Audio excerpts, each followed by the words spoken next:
We have leaders from the world of public policy and communication here. And at the outset, a disclaimer, I'm not from this world, I'm the outsider. I'll be moderator, I'll learn a lot. I guess so will the audience from the insights and their wisdom. And we're talking about public policy here. These days, stakeholders, all corporates, they need to engage society in a manner like never before. And that's where the spotlight would be on. Let's get the ball rolling. So the theme, the central theme here is policy and advocacy in reshaping brand narratives. We were talking about reshaping political narratives a little before this. This is a different world altogether. So we'll go clockwise. Paroma, how does public policy engagement with the greater social good, the greater societal good, how does it impact consumer trust today? Okay, so certainly very happy to be here, very happy to see everyone and the peers on stage. And thank you, Ashish. I'll start with society and business very briefly. It's extremely important to know the policy and environment climate. Awareness of the greater policy environment to shape any business strategy, any consumer strategy, because without understanding the climate and the inputs and the pressure groups, you really don't know what's happening. If you don't have that policy input or depth of understanding, how will you shape a business strategy? And how in that will get translated into a strategy for consumers? So it is a very critical component of any business strategy and larger consumer strategy to have an understanding of the environment, understand the inputs, understand where the pressure points are coming from, and integrate that to your strategic understanding of business, of consumer interest, of many things, brand, which we'll talk about. So that is what I will say, that is very important. That's why policy people and strategic comms people should sit in boardrooms and not report to marketing on HR. I have very strong views on that. So, because, I've been around and I've operated in all these environments, the best thing is to work with the CEO themselves, himself and the board, himself or herself or the board. So, in short, that's what I think. All right. So, Sunita, taking the same question to you, engaging with the publics, with public policy, does it actually help the bottom line of the businesses? We're talking about sustenance, we're talking about inclusivity. So companies which are perceived to be more inclusive, which are perceived to be, green, which are perceived to be environment friendly, do people perceive them in a manner that helps their businesses in the long run? And how transactional, how interactive is that process in communicating it to the various publics? Yeah, thank you, Ashish. Great to be here. The world is changing, and so are our stakeholders. And that circle of stakeholders is also sort of expanding, right? Our friends are expanding. And the kind of work that I do today with a lot of clients across sectors, I think one of the common thing is how are you supporting or contributing or participating in causes that are very important for the social fabric, as well as very key to national agenda. So I'll give you an example of digital payments. Look at the kind of proactive work that they are doing, for example, in cybersecurity or fraud detection, etc. That's the kind of work that even the country cares about, consumers care about. So if businesses align themselves to issues and concerns which are of material need today for consumers and stakeholders across, makes a huge difference. So that's what we keep hearing, that's what we keep seeing, and we are seeing that with a lot of even social media companies today who are talking about online safety, security, etc. Right? So, yeah. That's my answer. All right, Mr. Chibar, you are in a space which is to do with health, which is a public policy domain. And the earlier definition of CSR, it is given way to ESG. So as a communication leader, what role do you play in engaging with the publics in public health? And what role does a company placed in your space, which is in the health space, uh, play? Is it more responsive to the needs of society? How do you see the role of communicators in a company like yours?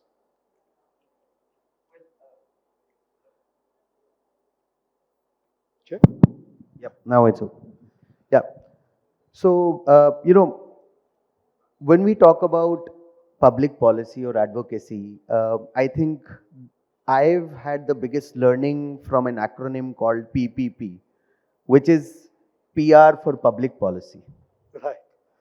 So it's not the public-private partnership, but it's PR for public policy. Yeah. Because at the end of the day, we need to understand that the consumer or the customer in our sphere, which is the public policy sphere, possibly will be the last one to be in the policy corridors. If we are creating that narrative which is beyond the market narrative, it's a public purpose narrative, then only you'll be able to get recognized. Today, for instance, I'm doing a program called SDGs. It's not the sustainable development goal.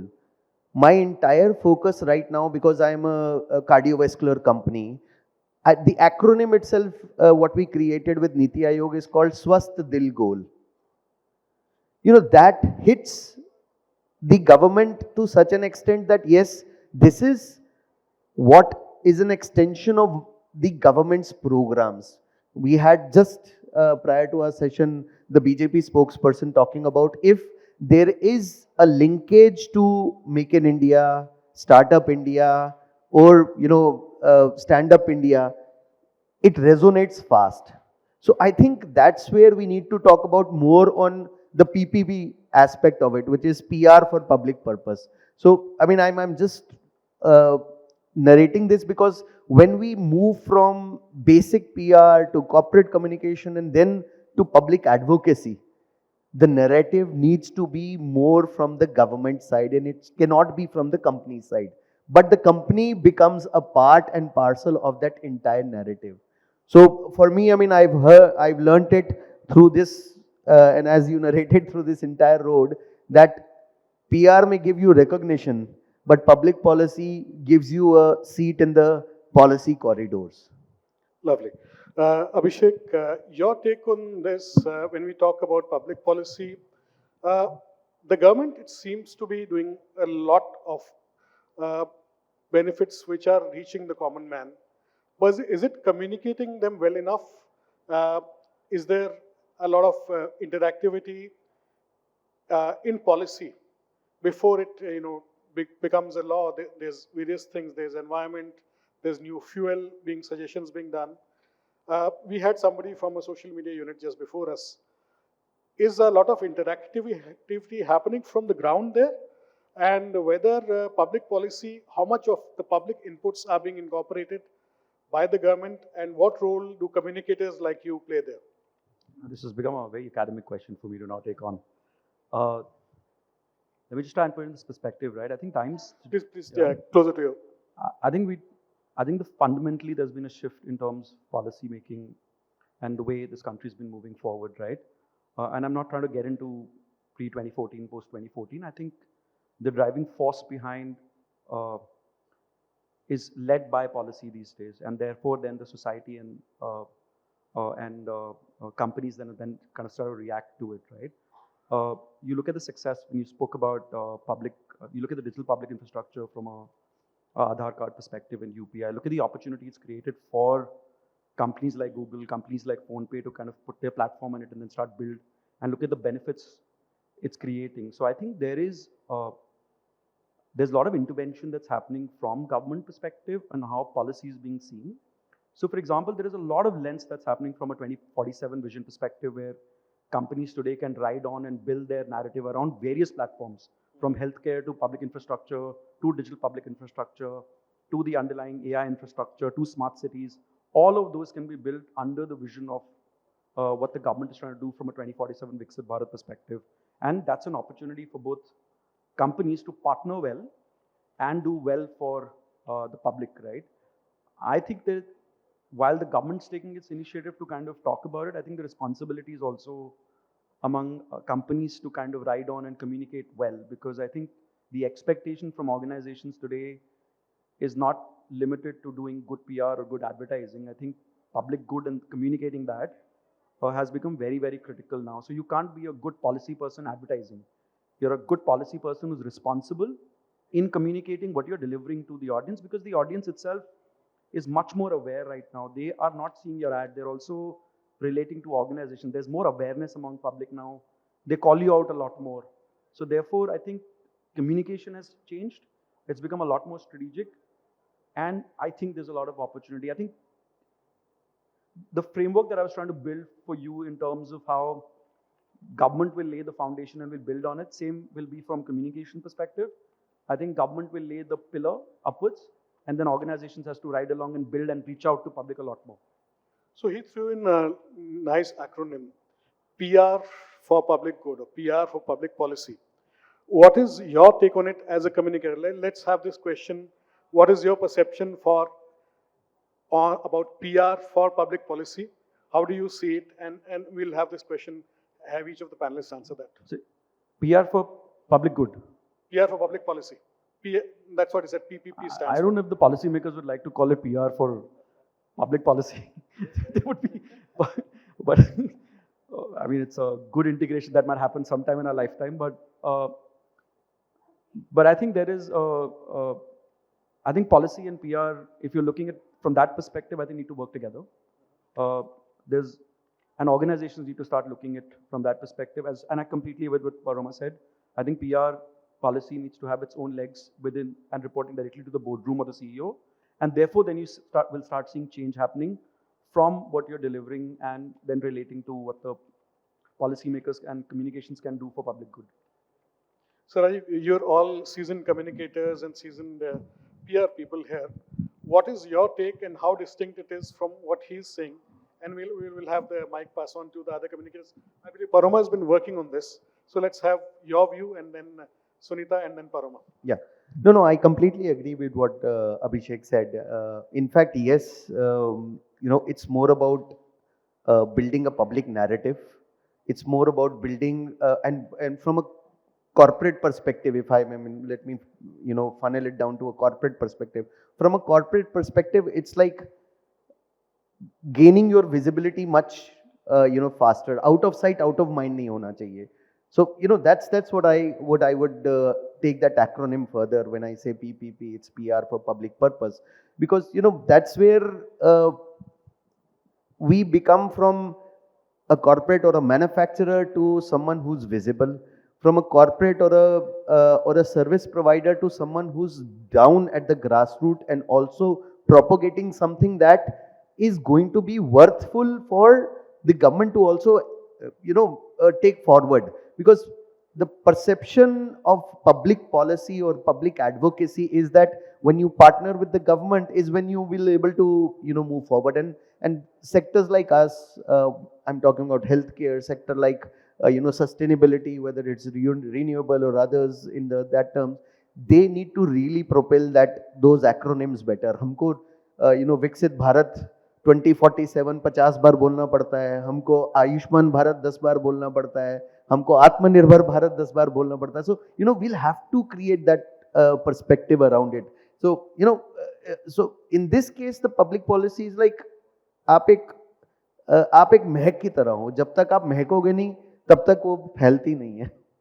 Sunita, your take, you interact a lot with governments and you also handhold corporates coming into the country with the policy environment. You look at both sides. So what is your take on a communicator's role in public policy? Yeah, I think gone are those days when PR and public policy used to work in silos, right? Today, there has to be synergy, there has to be convergence of narrative. Otherwise, you're tone deaf. Because what you say internally has to be, the same story, the same messaging, the same narrative has to be told externally, because your stakeholders are consuming information from many, many different sources. So the messaging has to be consistent, it has to be clear, and it has to be the same. So when I go to the government, I may be, maybe sort of talking a lot more about a particular issue which needs that kind of depth of information, but I still have to maintain my overall narrative of who I am, right? The authentic messaging about me, myself, has to be consistent. So whether I'm talking to media, whether I'm talking to my investor or to the government, I think that whole messaging has to be, that narrative about who I am has to be the same, has to be authentic. The substance may change depending on who you're talking to and what your need is, but otherwise, I feel the convergence is happening, and I'm very happy to see that the convergence is happening. All right, great. Paroma, you've been on the side of COPCOM. You are working very closely with public policy for decades now. So when you say you don't work in silos any longer, so this intersection, if you stand at that intersection, how does the role of the communicator evolve in these times? I mean, she's right. There is no distinction now between a policy person and a PR person and a brand person. It doesn't really work that way anymore. The best narratives are built at the intersection of business, brand, public policy, and strategic communications. Quite often, there's one person heading all of this, which is a great thing, I think, because then the perspective is the same. It's consistent. The messaging might be different depending on the audience you're addressing. But the core message does not change. The core identity of your brand, the core identity of your organization, I don't think that changes. Because, whether I work for an Airtel or a Google or a SoftBank, which I have, all of them, the context had changed everywhere. Because telecom, software, investment, they're all different. But the core message that what am I doing for India? How am I helping the government? How am I helping the society and the community? What I can do?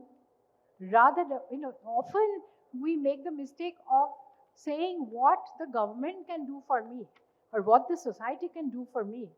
I would reverse the hat and say that what I can do for you, I can do for, various others, stakeholders. So this is very important to understand. Whichever sector you are working at, the business, policy, comms, brand need to work at the intersection. And that's why I think all these people should be in the room where decisions take place and ideally report into the CEO or a very important CXO. Communication is not about putting your CEO's mug in the paper.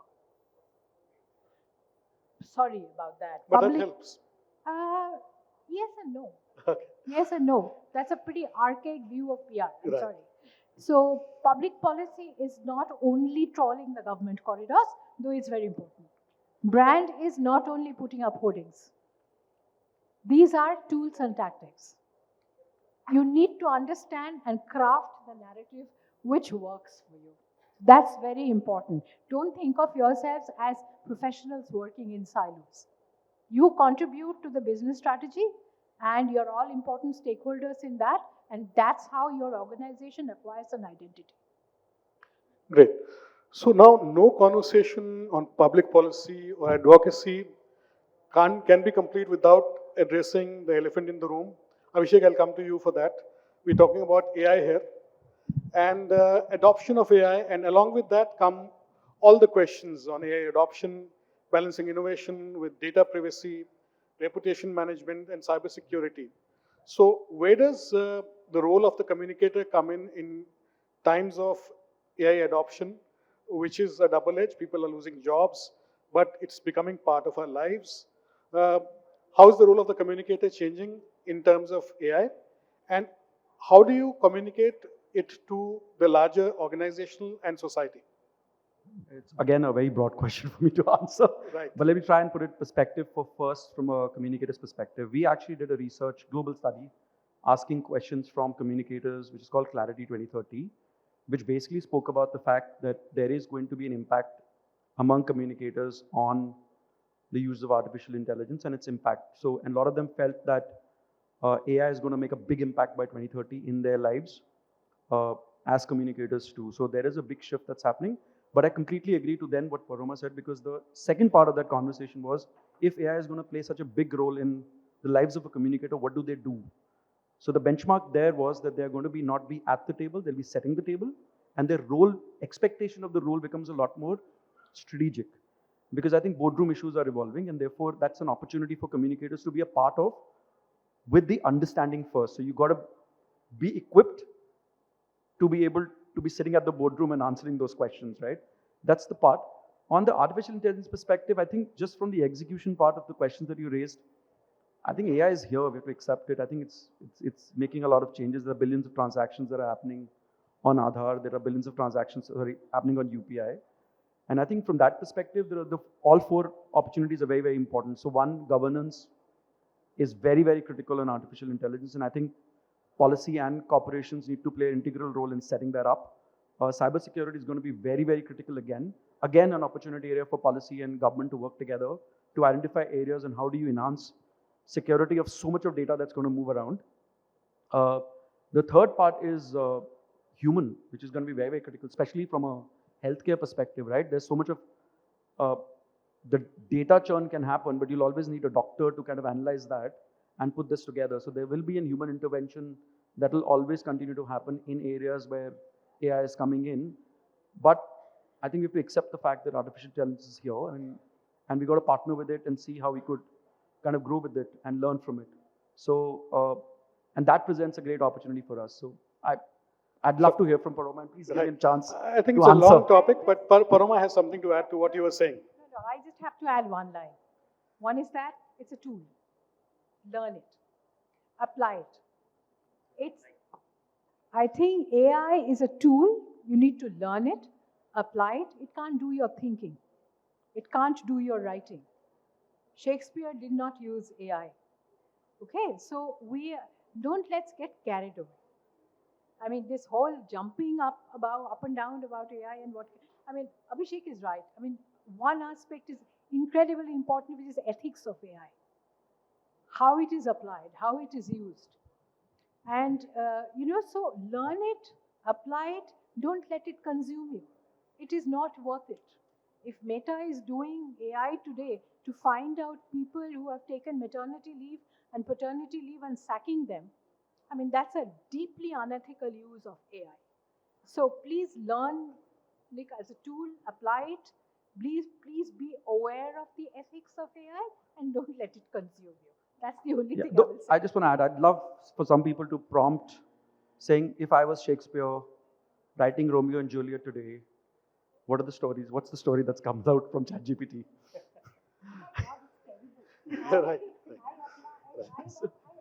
Now the ethics of AI is a minefield which to negotiate that will take another discussion.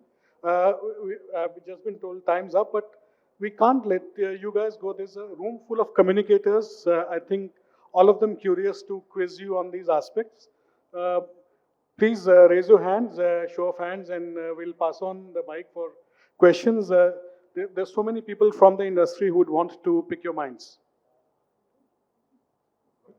All right, Madhurima here. I have been a Marcom specialist forever, but I've not really done my hands dirty with public policy. So I wish there was a course for us to step up. So how does one step up? There are many courses, because this is a very specialized, and I think that's one area, like you said. Closer to your mic. Like you said, it's becoming one role where we have to have skills across, while we have for marketing, we have for communications, PR. But I think I may have done that work in a PR company because I was handling the ITC account where we were. Do you have a question addressed to any of these guests? No, so I'm just asking that while you were saying that all these are available, then how do they, like what they have those skills, how can we reskill how can we skill in Who would want to take public that? policy? I Your can take question. that question. I don't come from a Public policy policy. background, but I'm learning it right now. Okay. And I think there's a lot of courses and classes to attend. Also, I think just be a student of listening to greats here sitting and understanding what their point of view is and build on that. I think that's how I'm kind of building my skill set. But having said that, there are lots of courses. PRCI itself has a policy leg now. So please be a part of that. Sorry, I've just plugged in PRCI here. But there's a course there. And I think policy conversations and courses and colleges offering it has just increased a lot. Right now, I can give you a list of some institutes that are offering it now. Sunita, you want to So, add? yeah, I mean, offline, I can guide you to a lot of colleges which are offering. I myself did from ISB, 1 year public policy course. CIPC courses will offer you the frameworks, give you the templates. But I think it's a lot about practice, similar to PR, the engagements that we have with media, the relationships that we build. Similarly with public affairs, it's something that just doesn't, I mean, sometimes it's a lot about engagement, consistent engagement, practice, doing the same thing again and again. I think that makes you a better professional. But yeah, doing a course will definitely equip you with the tools, the understanding of the space, how policies are framed, made. There are some excellent books as well which talk a lot about how policies are framed and therefore how you should look at government from their perspective and not judge a policy by what it seems like. So yeah. Thank you. Are there any other questions for the speakers? Parama, you want to One add? sec. I have a little bit of bragging right. I helped ISB formulate the course, though I haven't attended it myself. I wanted to, yeah. So they were looking for inputs from corporates. That's a really good course. If you can spare the time, please do it. So if there's brag value to it, for the previous session, right? There's now actually a 5 years from now course structure that's designed for PR2, which basically looks at, and policy is a part of that course structure because it was created to look at what PR is going to be in the next 5 years. And everybody pulled in, Seema was a part of that, and we kind of built that structure up. So a lot of action is already happening in this space. Any other questions, or should we wind up here? I want to hear the question from Anup. Sorry, Anup had a question. There are questions?